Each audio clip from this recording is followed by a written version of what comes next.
हाय, क्या कर क्या रहे हो हुआ? बस? मैं ऐसे खेल रहा था बहुत से। सुनाओ आज तो फिर कुछ अच्छा सा। ठीक है, मेरे को सोचने दो। हाँ, मैं आज आप लोगों को रंती देव की कहानी सुनाऊंगा। एक दिन विष्णु जी अपने घर पे थे, तभी उनके यहाँ बहुत सारे गेस्ट आए, मतलब देवी देवता आए। तो फिर वो लोग बातें करने लगे। तो ऐसे ही इंद्रदेव ने पूछा कि आपका सबसे बड़े भक्त कौन से हैं? तो विष्णु जी ने कहा, रंती देव के अलावा कौन हो सकते हैं? तो बाकी देवताओं को अच्छा नहीं लगा, क्योंकि वो भी अब विष्णु जी के सबसे बड़े भक्त होना चाहते थे।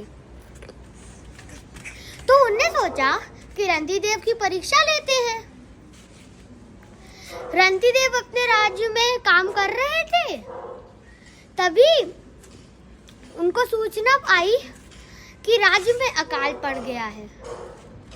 तो कुछ दिन तो अकाल से सब लोग सही रहे, कुछ दिक्कत नहीं हुई, पर अकाल बहुत लंबा था। तो रंती देव ने अपनी शाही अन्न भंडार को भी खोल दिया लोगों के लिए। तो लोग रोज वहां पर आने लगे और शाही अन्न भंडार भी जल्दी से खत्म होने लगा। राजा ने सोचा कि अगर मैं भी खाऊंगा तो सब लोगों का खाना और जल्दी खत्म हो जाएगा। और उन्हें दूसरों की चिंता इसलिए थी क्योंकि वे मानते थे कि विष्णु जी का निवास हर एक प्राणी में है। तो उन्होंने खुद कुछ 4-5 दिन तक कुछ नहीं खाया, पर उनकी हालत खराब हो गई। शाही वैद्य ने बताया कि उनके खाना ना खाने की वजह से ही उनकी तबीयत खराब हुई है। तो और उनसे कहा गया कि आप अपना खाना खाइए, वरना आप और ज्यादा बीमार हो जाएंगे। पर रंती देव नहीं माने।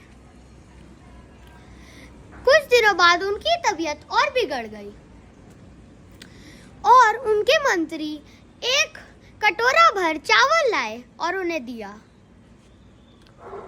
रंती देव बस उससे खाने ही वाले थे कि तभी एक बूढ़ा भिखारी वहां आया और उनसे बोला कि मैं बहुत भूखा हूँ, मेरे को खाना चाहिए।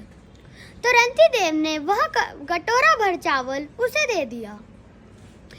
उसने पूरे चावल खत्म कर दिए और फिर चला गया। फिर थोड़ी देर बाद मंत्री फिर से एक चावल का कटोरा लाया और कहा, महाराज, यह आखिरी चावल का कटोरा है, आप इसे जल्दी से खा लीजिए। पर तभी वहां पर एक कुत्ता आया और कुत्ते की शक्ल बता ही रही थी कि उसे भूख लगी थी। तो रंती देव ने अपना एक कटोर आखिरी थोड़े से चावल को भी उसे दे दिया। पर उनके असमंजस से कुत्ते ने सब पूरा चावल खा लिया। फिर उनके मंत्री थोड़ा सा पानी लाए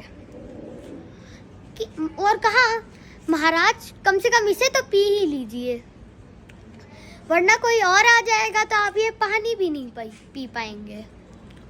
पर तभी एक चिड़िया आई।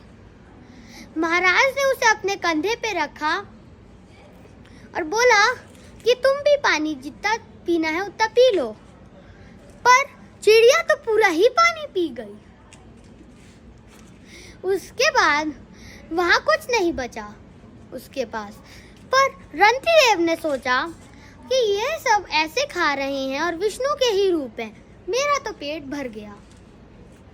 तभी वहां पर विष्णु जी आए और इंद्र, अग्नि और कुछ देवताओं के साथ, और कहा कि ये सब तुम्हारी परीक्षा ले रहे थे, अकाल खत्म हो चुका है और अब तुम बिल्कुल सही हो। और फिर देवताओं को समझ आ गया कि रंती देव विष्णु जी के सबसे बड़े भक्त क्यों हैं। Thank you. बाय। बाय।